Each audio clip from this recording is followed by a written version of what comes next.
ఒకప్పుడు వరంగల్లో 10,000 మందికి ఉపాధి కల్పించిన భారీ వస్త్ర పరిశ్రమ ఆజం జాహీ మిల్ వేలానికి వచ్చింది. భారీ నష్టాల కారణంగా శాశ్వతంగా మూతపడ్డ ఆ పరిశ్రమ నివాస ప్రాంతంగా ప్రభుత్వ సముదాయంగా మారింది.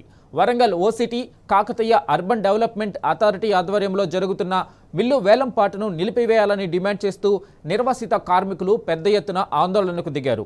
మహిళలు పెట్రోల్ బాటిళ్లతో వాటర్ ట్యాంక్ ఎక్కి నిరసన తెలిపారు. దీంతో రంగంలోకి దిగిన పోలీసులు వారిని అడ్డుకున్నారు.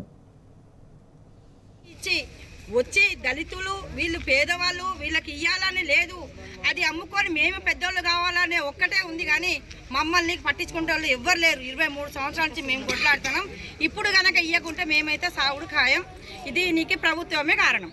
కానీ అక్కడ ఉన్నటువంటి కార్మికులు ఉన్న అధికార నాయకులకు కానీ ఈ మిల్లు గురించి తెలియదు. దాని కొరకు అందులో పనిచేసే కార్మికులు మా నాన్నగారు పనిచేసినప్పుడు సర్ది పోసుకొని రాలేక బావిలో పడ్డా నేను. ఇక్కడ పెద్ద మిషన్ బావి ఉండే. ఈ స్థలం గురించి తెలుసా వాళ్ళకు? ఇప్పుడు వేలంపాట్లు వేసే వాళ్ళకు, కొనే వాళ్ళకు కానీ అమ్మే అధికారులకు కానీ ఈ స్థలం ఎంత కష్టపడితే ఎంతమంది కార్మికుల రక్తం ఇందులో ఉన్నదని తెలియదు. కార్మికుల ప్రాణాలతో చిలకట్లాడుతున్న ఈరోజు ఈ ప్రభుత్వం. మరి రేవంత్ రెడ్డి గారు కానీ, మరి కొండసిరకు కానీ, మరి మురళీధరరావు కానీ మరి మా ప్రాణాలతో చిలకడటం వాళ్ళకి ఇష్టమా? మమ్మల్ని చంపి మా శవాల మీద ఇల్లు కట్టుకుంటారా?